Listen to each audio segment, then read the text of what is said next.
नमस्कार दोस्तों, मैं हूं कर्रा गोस्वामी। इस वक्त आप लोग हैं मेरे साथ जंतर मंतर पर। आप मेरे पीछे देख ही पाएंगे कि यहाँ पे all India home guard welfare association के कुछ साथी जो है वो हमारे साथ है। तो हम लोग इन्हीं से बात करने की कोशिश करेंगे। हम लोग आपसे पूछें कि आप धरने पर हैं, तो आप क्यों धरने पर हैं और आप लोग जो है वो होम गार्ड कब से थे? मेरा नाम Suresh Kumar Kaushik, all India home guard welfare association का जनरल सेक्रेटरी और दिल्ली प्रदेश का अध्यक्ष। और अब मैं 1994 में होम गार्ड में भर्ती हुआ था और 2001 में निकाला था। और जो दिल्ली 2001 में आपको निकाल दिया गया था? हाँ, 2001 में निकाल दिया था। और जो दिल्ली का 1964 का जो कानून है, राजपत्र है, उस समय 5वीं 8वीं 9वीं लेते थे, क्योंकि उस समय पढ़ाई कम थी। और जो 10वीं होती तो वे अन्य विभागों में जाते, लेकिन कम पढ़े हुए थे, इसलिए ये होमगार्ड में लगे। और ये 1968 में से भर्ती किए। इन्होंने ऐसा किया 5/6/2008 को एक राजपत्र बनाया दिल्ली सरकार ने कि क्योंकि केंद्रीय शासित प्रदेश है दिल्ली, और इसमें महामहिम उपराज्यपाल के नाम से और आदेश से एक राजपत्र बनाया गया। और उसमें नो मैट्रिक वाले को लेना बंद कर दिया। और इनका जो दिल्ली होमगार्ड का जो कानून था वो 3 साल का था, और इसका कानून 3 साल का। ड्यूटी इन्होंने किए 10, 15, 20 साल नौकरी करवाने के बाद बिना कारण के, बिना नोटिस के इन्हें बेरोजगार कर दिए।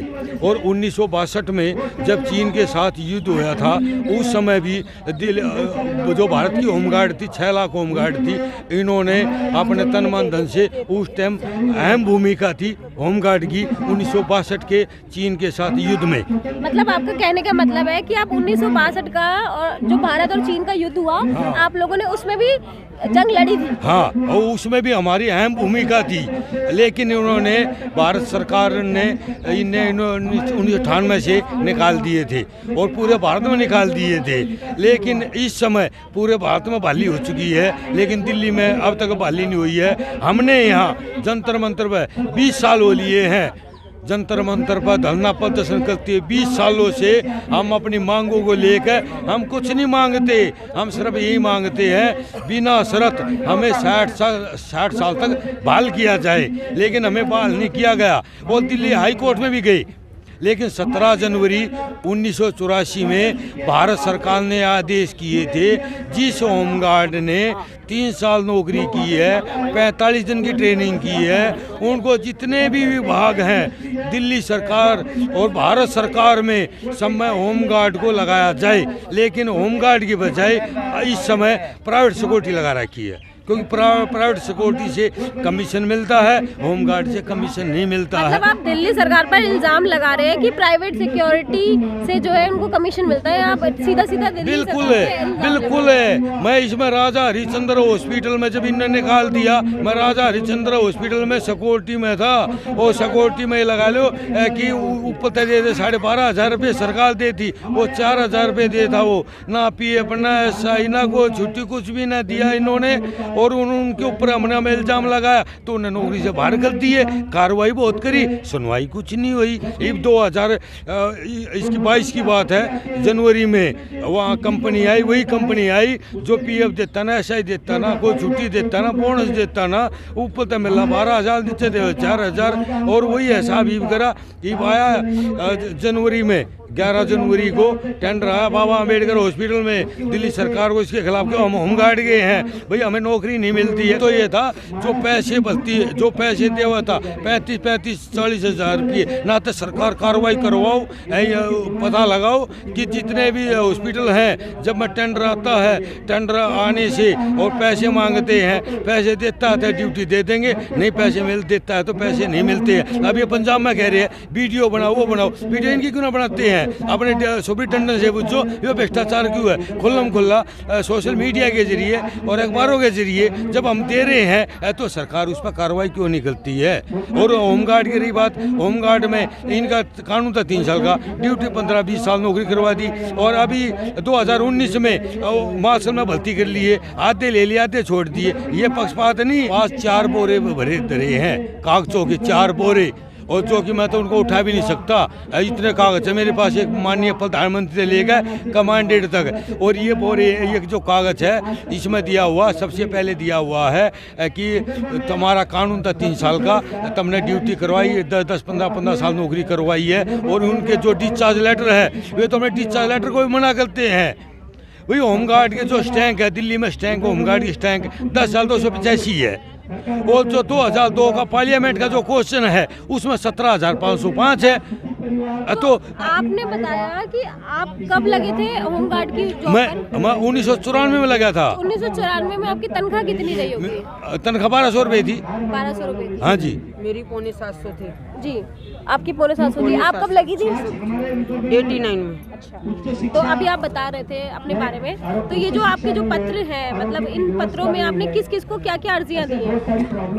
आपने प्रधानमंत्री को दी है? हाँ, ये राजपत्र है दिल्ली का, और इन्होंने जो ये 60 साल थी, 60 साल तक इन्होंने 5 से 2008 में 60 तक 50 कर दी, 60 साल थी होमगार्ड, वो 50 साल कर दी। ये दोबारा दिल्ली सरकार ने दोबारा फिर 60 साल कर दी। जब ये 60 से 50 कर सकते हैं, 50 से 60 कर सकते हैं, तो इनमें जो चौथी पांचवी थे इनको नजरअंदाज कर दिया राजपत्र हम ने। आपको बता दें कि ये जो है दिल्ली, ये दिल्ली राज्य पत्र है। मैं कैमरा पर्सन को रिक्वेस्ट करूंगी कि एक बार इस पर जरा नजर डाल दें, और इसकी जो तारीख है मैं एक बार पढ़ भी देती हूँ। ये दिल्ली राज्य पत्र है, दिल्ली गजट। ये कब हुआ था पब्लिश? दिल्ली में ये थर्सडे को हुआ था, और जून 5, 2008 में इसका जो है ये प्रकाशन हुआ था।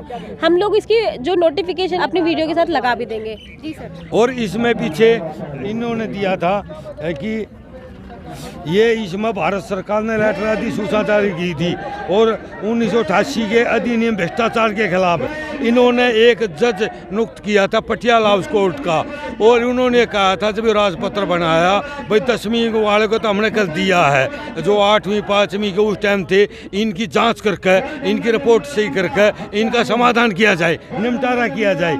लेकिन निपटारा इन्होंने किया नहीं, वो निपटारा आज तक नहीं हुआ। 2008 तक ले गए, 22 आ गए। ये हमारा 17 जनवरी 1984 में भारत सरकार ने आदेश दिए थे। उन आदेशों में 6 मार्च 2018 को दिल्ली हाई कोर्ट ने आदेश करे, जिस होमगार्ड ने 3 साल नौकरी करी है उनको COD ग्रुप और 50% इनको कोटा है, लेकिन वो अब तक नहीं हुआ है। ये 6 मार्च 2018 के आदेश। अब आप जो दिल्ली सरकार से चाहते हैं वो क्या चाहते हैं? हम ये चाहते हैं, और ये 9/4/2019 के आदेश है, ये COD के ग्रुप है, और इनने कहा है कि 50% COD का रिजर्व कोटा है, लेकिन चीफ सेक्रेटरी ने कहा दिल्ली पुलिस में 5% है, और दिल्ली सरकार कहने लगी दिल्ली पुलिस में नहीं है, दिल्ली सरकार में है, वन विभाग में है, और विभागों में है, फॉरेस्ट में है, और रेलवे में है, पोस्टमैन आरा में है, ट्रांसपोर्ट में है। लेकिन ये कागजों में है, हकीकत में कुछ भी नहीं है। हम 20 सालों से 14 साल में तो श्री रामचंद्र जी का भी वनवास कट गया था, हमने तो यहाँ 20 साल हो लिए हैं। 20 सालों से हमारी क्या हालत हुई है, हमारी जवानी देवा तो होमगार्ड ने ले ली। एक बुढ़ापे में कहाँ जाएंगे, कौन हमें टूक देगा? जो हमारे साथी थे यहाँ धरना प्रदर्शन करते करते आते थे, फालतू तो मर गए, भगवान को प्यारे हो गए। बेरोजगारी, भूखमरी के कागार पे ऐसी दिया पहुँचे। आप उनके घर पर जाकर देखो ना, तो खाना भी नसीब नहीं होता है, तो बताओ क्या करें हम ऐसी जिंदगानी का। और इन्होंने ये हाई कोर्ट के आदेश होने के बाद भी इन्होंने दिया है। फिर 2 जने खत्म भी हो गए हमारे कोरोना से पहले, वहाँ और धरने पे बैठे थे। ये इन्होंने 1997 में दिल्ली हाई कोर्ट ने COD ग्रुप पर आदेश करे थे, और इनने 12/11/1999 में दिल्ली सरकार ने आदेश करे थे। इसमें एक कमेटी बनाई थी, कमांडेंट, ADM और ACP, तीनों की कमेटी बनाई थी, लेकिन कमेटी भी फेल, कुछ नहीं हुआ अब तक। और इसके बाद आप चलोगे, और ये पार्लियामेंट का क्वेश्चन है 10/2/2002 का, और इसमें इनमें पूछा गया है इन्हें बहाल न करने क्या कारण है। पार्लियामेंट में क्वेश्चन उठाया गया, लेकिन इस क्वेश्चन में भी इन्होंने कार्रवाई करी। इन्हें क्वेश्चन में दे दिया, 2003 के क्वेश्चन में दिया है कि अन्य विभागों में भर्ती करने के लिए कार्रवाई चालू कर दी गई है।